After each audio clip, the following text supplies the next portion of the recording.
नमस्कार, सुप्रभात सभी को।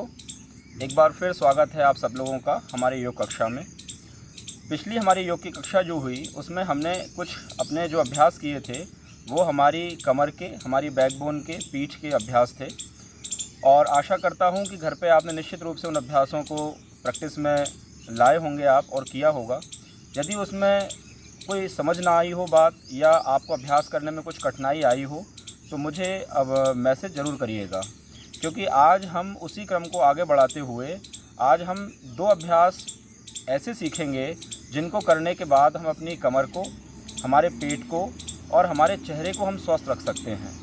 हम चेहरे को देखते हैं कि बहुत महंगी महंगी क्रीम लगाते हैं, फेस वॉश बड़े महंगे महंगे आजकल कॉस्मेटिक हम आइटम यूज़ करते हैं, फिर भी वो ग्लो, वो कांति, वो चमक हमारे चेहरे पे नहीं आ पाती है, क्योंकि चमक जो होती है वो आंतरिक होती है। जितना आप अंदर से प्यूरीफाई करेंगे अपने आप को, जितना अंदर से आप अपने को कह सकते हैं कि सुंदर बनाएंगे, अपने आप को अंदर से जितना आप अपने आप को प्योर बनाएंगे उतना आपका प्योरिटी जो है वो आपके फेस पे दिखाई देगी। तो योग में हम अपने आप को अंदर से प्योर बनाते हैं, अंदर से हमारे अंदर एक दिव्यता का जो है शक्तियाँ हैं वो जागृत होती हैं।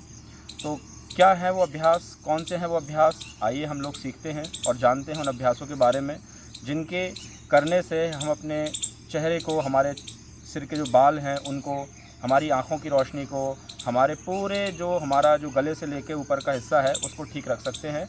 और साथ ही साथ हमारे पेट को और हमारे जो टेल बोन है, रीढ़ की हड्डी की सबसे निचला हिस्सा, उसको हम स्वस्थ कैसे रख सकते हैं। तो महत्वपूर्ण अभ्यास है, ध्यान से देखिएगा और घर पे उनको करने का प्रयास करिए। क्रम हमारा वही रहेगा। सबसे पहले हम लोग प्रार्थना करते हैं, ईश्वर का ध्यान करते हैं। किसी भी ध्यानात्मक आसन में आप बैठ जाएं, दोनों हाथ ज्ञान मुद्रा में रखें या दोनों हाथ गोद में रखें या फिर नमस्कार मुद्रा में आएँ। नमस्कार मुद्रा में दोनों हाथ जुड़े हुए, आंखें सहजता के साथ बंद होंगी, कंधे ढीले, कमर सीधी, चेहरे पर कोई तनाव नहीं, चेहरे की भाव भंगिमा बिल्कुल शांत। अपने माता पिता, अपने गुरु, अपने इष्ट का ध्यान करते हुए आज की योग साधना हम लोग शुरू करते हैं। सबसे पहले एक बार लंबी गहरी सांस के साथ ओमकार का उच्चारण।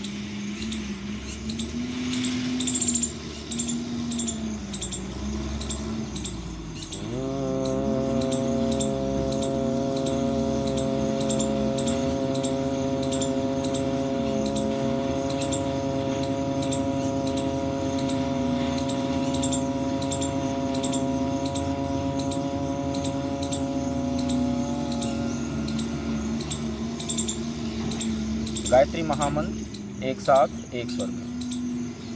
ओम भूर्भुवः स्वाहा तत्सवितुर्वरेण्यं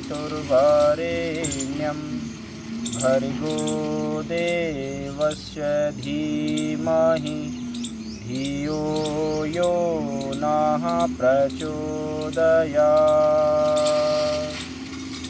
दोनों हथेलियों को आपस में अच्छे से रब करें,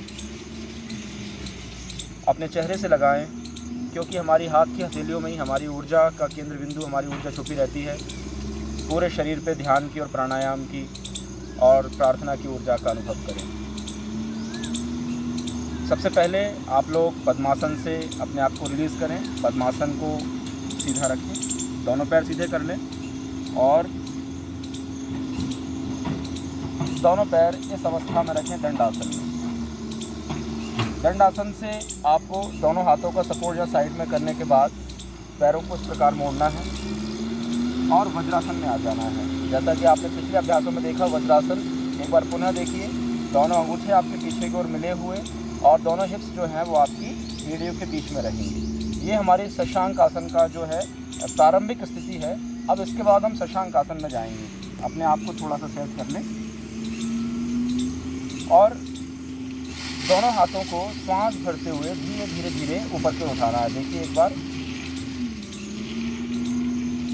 इस प्रकार हमारे दोनों हाथ ऊपर की ओर उठेंगे और पूरा हाथ ऊपर की ओर खिंच जाएंगे, ऊपर की ओर खिंचे हुए रहेंगे।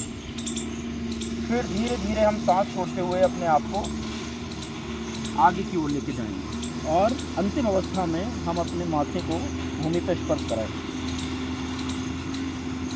इस अवस्था में थोड़ी देर रुके रहिए। फिर धीरे धीरे अपने हाथों का सपोर्ट करने के बाद अपने पूरे शरीर को इस प्रकार आगे की ओर लेके जाएंगे और ये हमारा भुजंगासन होगा। एक आप देख रहे हैं, ये भुजंगासन, पीछे पैर मिले हुए और जो हमारी रीढ़ की सबसे निचला हिस्सा है वो जो है वो इस प्रकार ऊपर रहेगा। वापस सांस छोड़ते हुए और दोनों हाथों को सपोर्ट करते हुए पुनः शशांक आसन में। बहुत सी बार शशांक आसन में आप लोग ऐसे उठ जाते हैं या आपके हिप्स ऐसे ऊपर रहते हैं, ये पूरा शरीर आपका सीध में रहेगा। आपको हाथों को इस प्रकार नहीं मोड़ना है, हाथ बिल्कुल खिंचे हुए रहेंगे और माथा जो है आपका फोरहेड जो है वो आपकी भूमि पर स्पर्श करेगा। फिर यहीं से एक बार पुनः देखिए, भुजंगासन, पैर मिले हुए पीछे की ओर और धीरे धीरे अंतिम अवस्था में कंधे पीछे और ऊपर आसमान को देखना है। वापस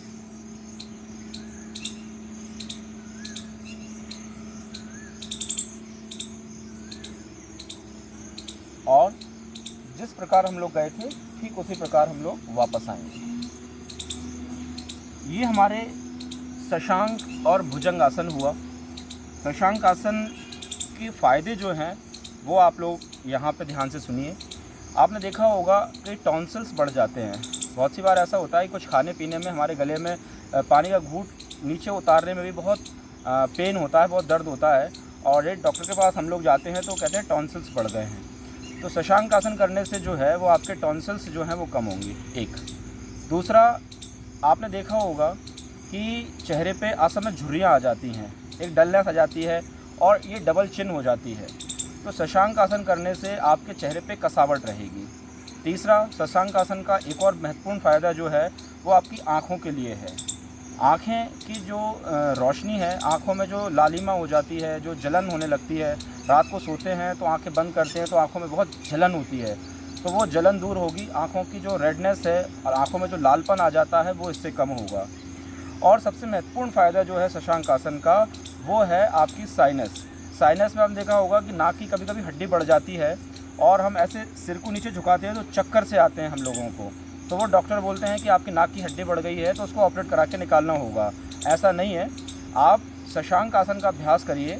अगले वीडियोज़ में मैं आपको जो हमारे षटकर्म होते हैं, नेति, धौति, वस्ति, नौली, त्राटा, कपाल भाती, उसका अभ्यास कराऊंगा। उनको करने से आप साइनस को, माइग्रेन को, अपनी आँखों को पूर्णतः स्वस्थ रख सकते हैं। माइग्रेन तो जो है कि जड़मूल खत्म ही हो जाएगा आपका, आपकी साइनस जड़मूल खत्म हो जाएगी। मैंने बहुत सी बार रिजल्ट देखे हैं लोगों के, 2-2 महीने में, 3-3 महीने में लोगों के माइग्रेन और साइनस को ठीक करते हुए नेति से और शशांक आसन से ठीक होते हुए देखा है। तो आज आपने इन 2 महत्वपूर्ण अभ्यासों को ध्यान से देखा। इसके बाद में हम अगला क्रम जो है, अगला क्रम में हमारे जो अभ्यास होंगे वो हमारे लोअर टमी के लिए, हमारी थाइस के लिए, हमारे हिप्स के लिए। जो देखा होगा हमारी माताओं बहनों के एकदम आफ्टर डिलीवरी के बाद में बहुत ज़्यादा फैट गेन हो जाता है, बहुत ज़्यादा फैट बढ़ जाता है। तो अधिकतर फैट बढ़ता है पेट पे और पेट से निचले वाले हिस्से पे। तो उनको हम लोग कैसे अपने शेप में लेके आएँ, कैसे अपने शरीर को अपने सुंदर और आकर्षक बनाएं, तो उनके अभ्यास हम अगले वीडियो में देखेंगे। तब तक के लिए आप मेरे साथ जुड़े रहिए और इन अभ्यासों को घर पे करिएगा ज़रूर। और करने के बाद में मुझे अपनी मैसेज, अपनी राय कमेंट बॉक्स में ज़रूर भेजें, ताकि मुझे पता चले कि आपने जो अभ्यास किए उससे आपको क्या फ़ायदा हुआ और आपको समझ में आ रहे हैं या नहीं आ रहे हैं। मैं योग शिक्षक अनुपम भारद्वाज पुनः एक बार आपसे विदा लेता हूँ। मिलते हैं एक नई वीडियो में नेक्स्ट टाइम। धन्यवाद।